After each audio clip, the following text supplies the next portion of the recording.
Is halitosis or bad breath bothering you? Let's understand. Bad breath can be due to many reasons.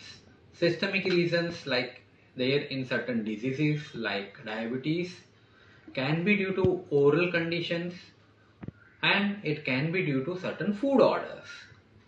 So let's understand oral lesions. There can be due to tartar deposits or certain dental infections. So get a dental examination done by a dentist. For routine, brush twice daily, use mouthwash, interdental brushing, and flossing or a water flosser can be a good aid.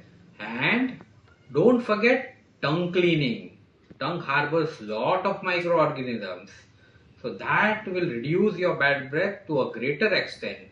So clean your tongue properly.